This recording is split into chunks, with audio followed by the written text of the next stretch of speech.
Hey everyone, today's product review is a bit controversial because of its association with Inktober. Dun, dun, dun. Sorry about the sound effects. Anyway, just to give you a summary of the controversy, Jake Parker, creator of Inktober, has recently been accused of plagiarism by another artist, Alphonso Dunn. So Jake Parker's new book, which is about to come out in September, has some similarities to Alphonso Dunn's book, which was published in 2015, the pen and ink drawing book.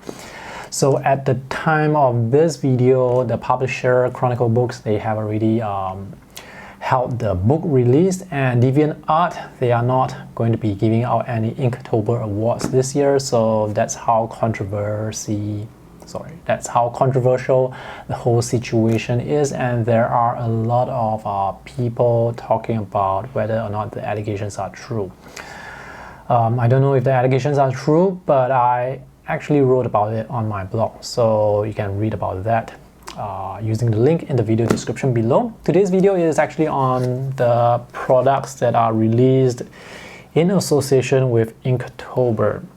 Despite the controversy, I have decided to still go ahead with reviewing these products because Aditya, the creator of Viviva Sheets, and his team, they have put in a lot of effort to come out with these sketchbooks.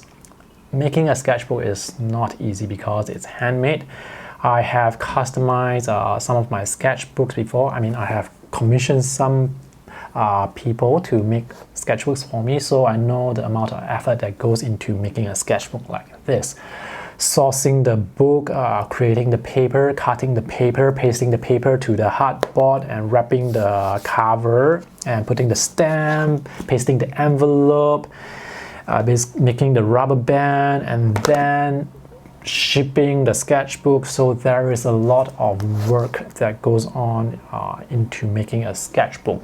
Aditya has made these sketchbooks for the art community because he believes in the spirit of Inktober. He believes in people coming together in this art movement to draw.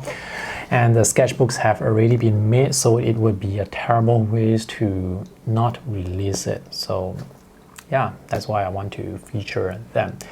And you will be able to find out whether or not these sketchbooks are actually good in this review. These products that you see here, basically two sketchbooks and Viviva Colorsheets, they will be released through a crowdfunding campaign in September, and hopefully they will ship in time for October for Inktober. So Viviva Colors, that's the company that makes the Viviva Colorsheets, which I have reviewed on my YouTube channel before. So this is the limited edition with the Inktober 2020 logo on it. And speaking of the logo, there was some controversy last year in 2019. Jake Parker trademarked the logo and went after some creators who were selling their art, their books with the logo. So all this is quite messy to me. So anything to do with money, it can get messy and complicated. So if you do want to sell your art with the official Inktober label to it, then you will have to pay some licensing fee. And Aditya actually paid the licensing fee to create these products, the color sheets and the sketchbooks. So for the color sheets, they have different editions. The one that you see on the right side, that's the color sheets with the wooden case, and these colors, they are dye-based colors, so these are not pigmented colors, which means if you expose the colors to light long enough, the colors will fade. But if you use the colors in a sketchbook, then you don't really have to worry about the colors fading. The colors, by the way, the paint is extremely vibrant. It's like colored inks, way more vibrant compared to traditional watercolor, so they can be a bit difficult to use or to get used to. And if you want to get the wooden case, you can actually already buy it from their website, but for the limited edition, you will have to get it through the crowdfunding campaign. So these are the two sketchbooks. that Aditya has made for Inktober 2020. There are 64 pages of 240 GSM ivory cream colored pages. The corners for the covers and the pages, they are rounded off very nicely. The binding is interesting. You can see that it is not glued to the back of the hardcover. I'm not sure why they went with this type of binding. I'm not sure about the advantages or disadvantages. The paper is quite thick. It's 240 GSM and it's off-white. If you're only using pen and ink, then this is the sketchbook to get because it works really well with pen and ink. The lines, they are very sharp. The edges are solid. There is no feathering at all. You can also apply watercolor light washes, although I must say that this paper is not the best or most appropriate type of paper for watercolor, but you certainly can use watercolor on it. These are just some pen and ink sketches of plants, basically botanical art. The ink I use, that's sketch ink, which is waterproof when dry. So after the ink was dried, I painted watercolor over the line art. Now this sketchbook is not that great for watercolor in the sense that the paper is going to buckle. And also because this paper is not treated to handle watercolor, when you paint watercolor on it, the colors are going to be absorbed into the paper. So wet on wet techniques are going to be quite challenging. Wet on wet techniques or color blends is still possible, but it does need more work. And if you use a lot of water to create those color blends, remember the paper will buckle and the water may actually pool at certain areas and have the colors run into the pool. So that's one thing to take note of. And because the paper is not sized, the paint will get into the paper, and here you can sort of see the paper texture or the paper white together with the paint. So the colors still look vibrant, but it will look even more vibrant on better watercolor paper. So here I can see the colors, they look a bit washed out to me. Now the main reason why you can still use watercolor is because this paper is quite thick. It's 240 GSM. Pencil works great as well. Although I think with pencil, especially if you want to use a lot of pencils or layers over layers, this paper may be a bit smoother for those techniques. So you may want to have thicker paper. So this paper, it's really made for drawing with pen and ink. These are some markers that I used. It's alcohol-based markers, so it does bleed over to the opposite page. If you use water-based markers, it's going to work fine. The colors will not bleed over. So here you don't see any water marks from this watercolor sketch. And I have this watercolor sketch which I used a lot of water, so the page, it does buckle, but you don't see the water seeping through because the paper is quite thick.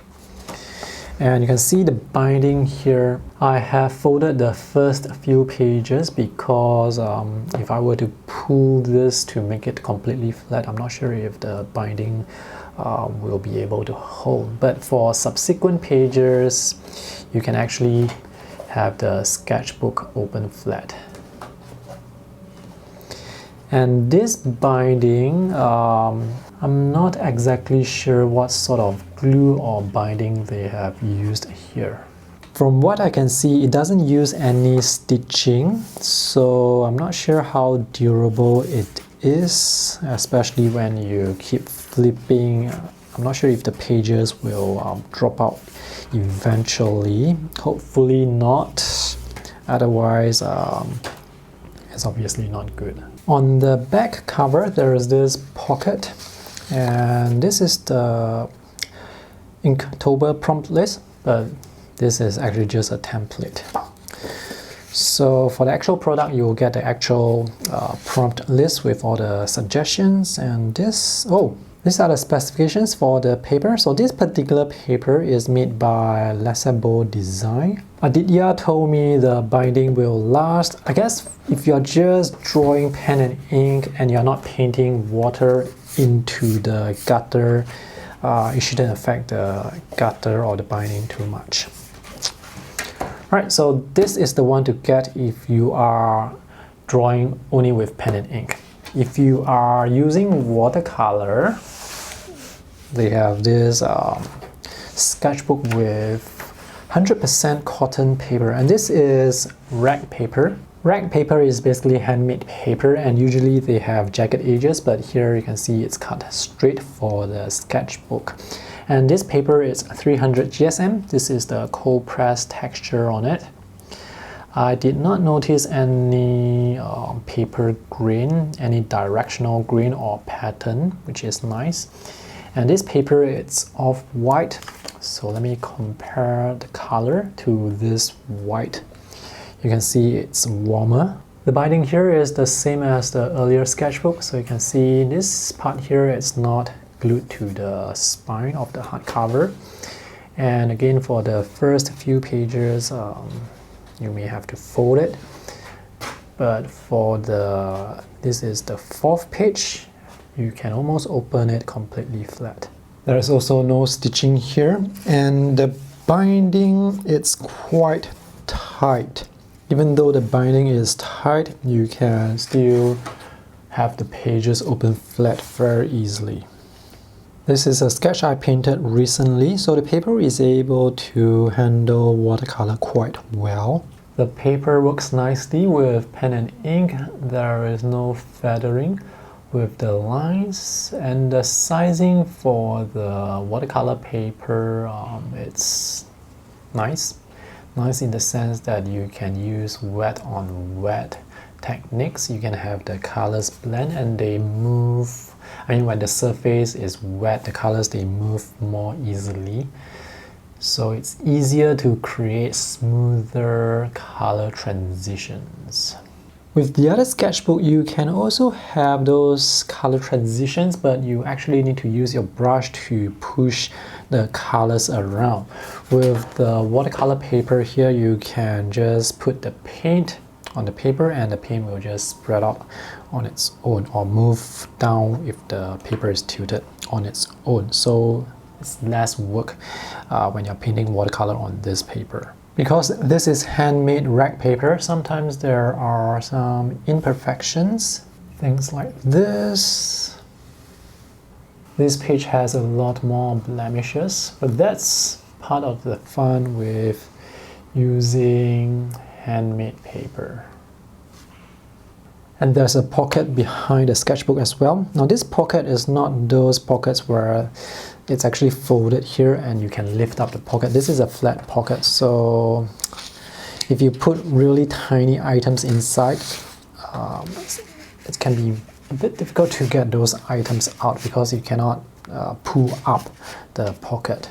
Oh, I almost missed out on mentioning the elastic band behind. I'm actually not a big fan of elastic bands because they will lose their elasticity in the future, and I almost always have to cut away the elastic bands for my sketchbooks. These are quite tight when they still have the elasticity. Alright, so this is my review for the Inktober 2020 edition Viviva Colors color sheets and sketchbooks. Let me know in the video description below what you think about them. And thanks for watching. See you guys in the next video. Bye.